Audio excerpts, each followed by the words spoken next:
Today, I'm sharing my top 5 time-saving tech tips for teachers. I believe there's 2 types of teachers, those who are completely comfortable with tech and those who maybe aren't so comfortable with it. But the one thing that both types of teachers have in common is that they never have enough time in their day to get everything done. Am I right? So I thought I would share with you just 5 of my favorite super easy tech tips that I've used to save time. The best part is that everything I'm sharing with you today is absolutely free. No fancy apps or subscriptions needed. And these tips are also super easy to do. If I had to put these 5 tips on a scale of difficulty, with 1 being super easy, no tech skills needed, and 5 being advanced, these would all score a 1. Are you ready?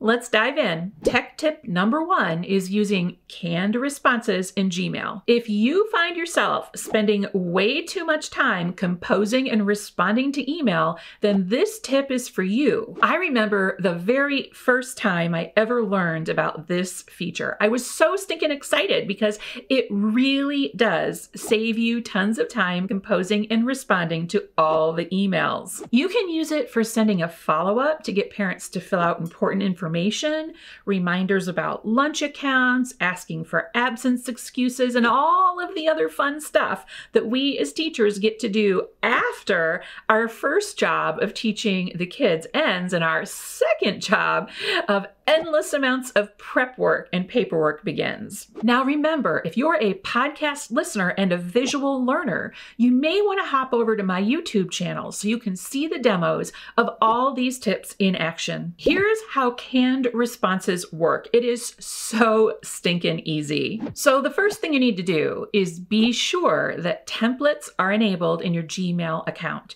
And to do that, you go to your Gmail settings over here on the top right of your screen, select Advanced, look for where it says Templates over on the left, then select Enable on the right, and be sure that you select Save Changes at the bottom of the screen. Otherwise, you're not going to be able to do this.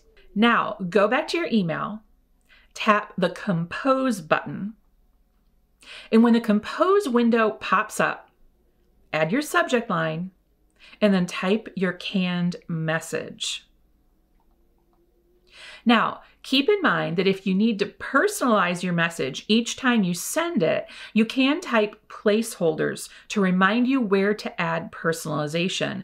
I like to use a string of capital letter X's because they stand out when I'm proofing my final email. One thing to note when creating your canned responses is that if you use an auto signature, you're going to need to remove it from your canned response, because if you don't, you'll end up with a double signature each time you send out a canned response. After you've composed your email, click on these 3 teeny tiny itsy bitsy little dots down at the very bottom of your email. Hover over the word templates and then slowly slide your cursor over to the left and select Save Draft as Template.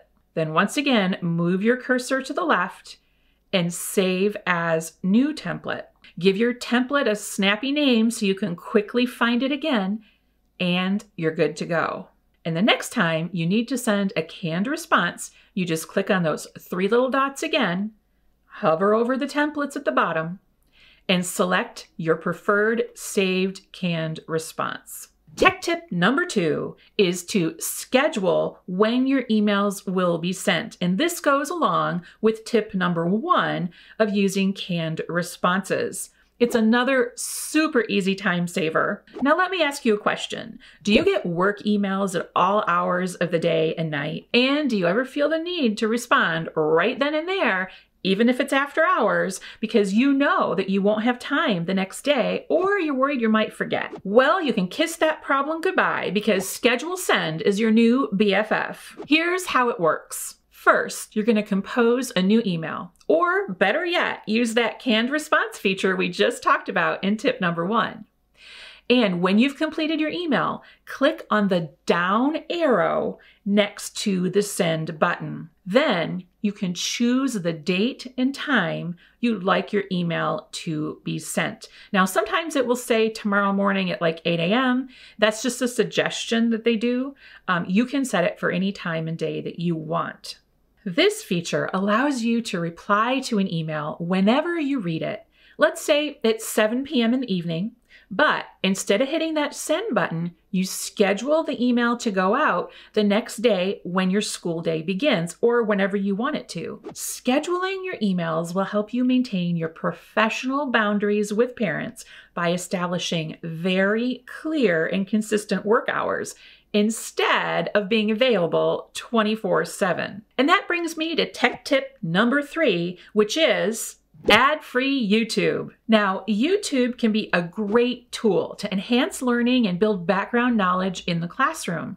And I've used it from everything from music to virtual field trips and more. But all the related videos and ads that are plastered all over the screen can not only be distracting, but also downright risky when you're working with young children. You know what I'm talking about. And I know that some schools have banned YouTube for this reason, but let's not go there, shall we? So what's a tech-savvy teacher to do? It's way easier than you think. You can fix this problem by adding a hyphen in the YouTube link. Just add a hyphen between the letter T and the letter U in the word YouTube right here in the video URL so that YouTube appears as YOUT hyphen UBE, and then all the rest of the URL remains the same. It can't get any easier than that. And now you can watch your videos ad-free with no distractions on the screen. Tech tip number 4 is all about organizing your Google Drive folders. Google Drive is a way of life for most teachers these days. It's where we keep all of our digital files and images. And if you're not careful, it can become a huge mess of unorganized folders, making it difficult to find what you need when you need it. Now, I don't know about you, but I am a very visual person. So having my folders organized and labeled appeals to my visual style. And that's why I like to color code my folders and use emojis to keep them organized. Here's how it works. First, open your Google Drive. You can do this with a new folder or an existing folder. I'm going to choose an existing folder. Right-click on your folder, select Rename to add an emoji. In order to find the emojis that you want to use, you can use a site like emojipedia.org, or you can just Google them. Now you copy and paste the emoji you want into the name field of your folder. Just keep in mind that each emoji is a Unicode, and Unicodes are characters, and these characters will change the order of your folders due to the character order. So if you don't like that, then you might want to just stick to color coding. Or you can learn the emoji Unicodes and choose them according to your preferred order, but that's a real time commitment. If you want to color code your folders, right-click on any folder, then select Choose Color. And after I've color-coded my folders and added my emojis, now I can find my most important files quickly and easily. And I don't have to waste my valuable time searching for things. And last but not least is tech tip number 5, how to use pinned tabs in Chrome. I'm sure that you have never arrived in your classroom in a rush in the morning to get things ready before your kids arrive. No, it's just me? I'm going to share with you how you can open all the important tabs on your computer at the same time when you turn on your device without having to remember a bunch of URLs and typing them into your browser. So here's how you can pin your tabs in Chrome. First, go to your Chrome settings, and you can find your settings by selecting these 3 tiny dots right next to your extensions or Omnibox in the upper right-hand corner. This will pop out a box, and in that box, you scroll down and select Settings, which will take you to your Chrome settings page.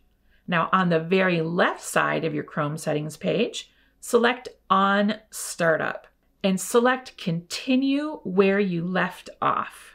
The trick with this feature is don't close your Chrome browser before turning off or restarting your device. You want Chrome to quit with all your tabs open so that when it reopens, it's continuing from where you left off. And now you can walk into your classroom in the morning, turn on your computer, and you're good to go. So there you have it, my top 5 time-saving tech tips for teachers. I hope that you've got an idea or two that you can try out in your classroom. And if you do, drop me a line and let me know how it worked for you. And if you have other time-saving tech tips that you love and that have saved you time, drop me a line about those too, and maybe I'll do another episode on those. Until next time, I'm Vanessa Levin. Onward and upward.